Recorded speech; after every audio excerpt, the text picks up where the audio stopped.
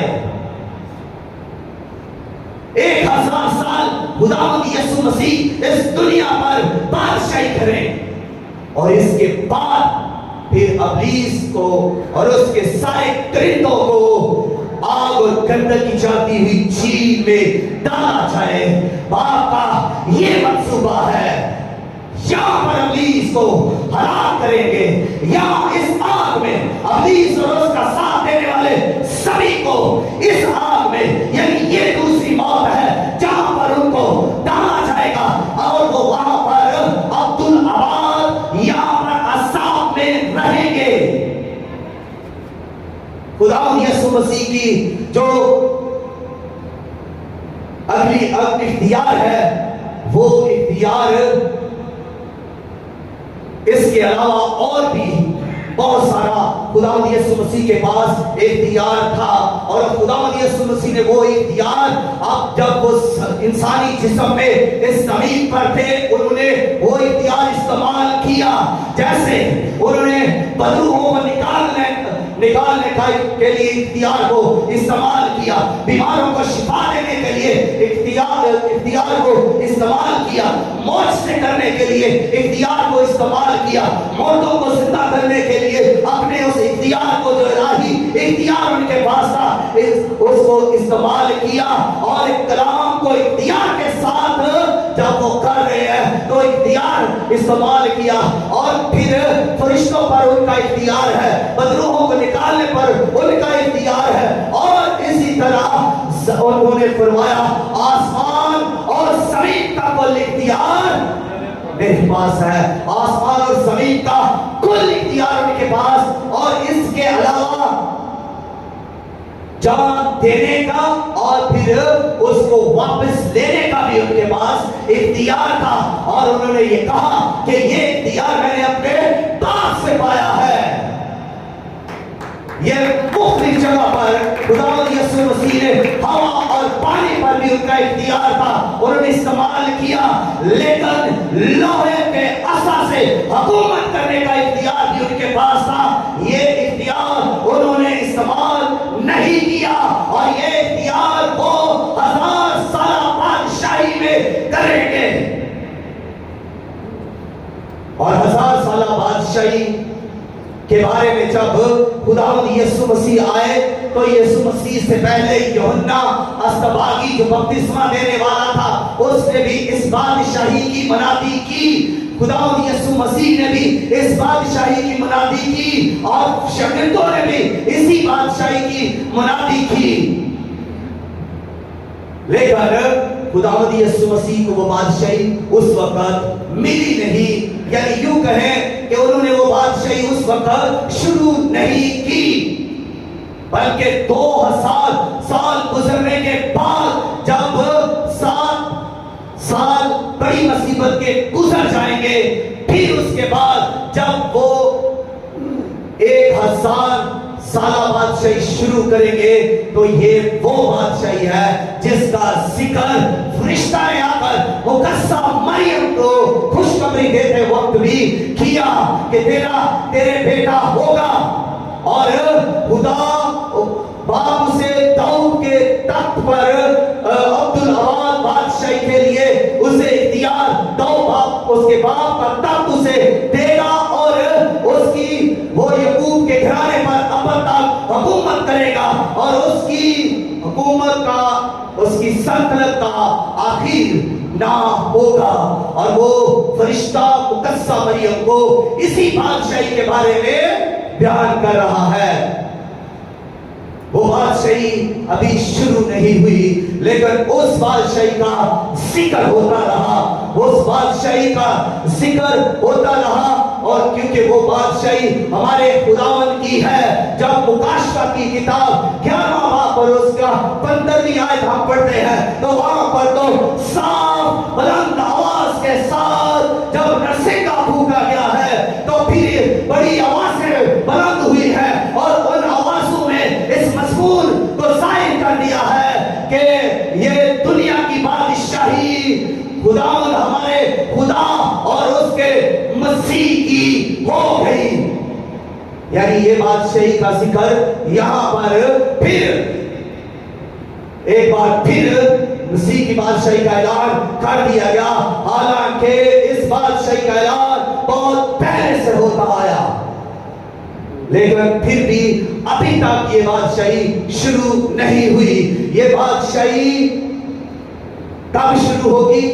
یہ بادشاہی 1000 سالہ بادشاہی جب ہوگی تو یہ وہ بادشاہی ہے، اور پھر ہم دیکھتے ہیں کہ یہ الزام لگانے والا ابلیس شیطان جو بھائیوں پر الزام لگاتا ہے، جو مقدسینوں پر الزام لگاتا ہے، گرا دیا گیا۔ اب کہاں سے یہ گرا دیا گیا؟ یہ آسمانی مقاموں سے نیچے زمین پر گرا دیا گیا۔ اب اس کا اختیار تھوڑا ہو گیا، محدود ہو گیا، اب اس کی جو اس کی لوکیشن تھی وہ بھی محدود ہو گئی۔ اب اس کی لوکیشن کہاں پر ہے؟ سمندر اور خشکی یعنی زمین پر۔ اب یہ جو ہوا کی عملداری کا حاکم تھا، ہوا کا شہزادہ تھا، اب ہواؤں میں نہیں جا سکتا، اب یہ زمین پر رہے گا یا سمندروں میں رہے گا۔ اب اس کے لیے یہ ہے کہ یہ کہاں پر کن میں اب رہے گا؟ یہ انسانوں میں رہے گا،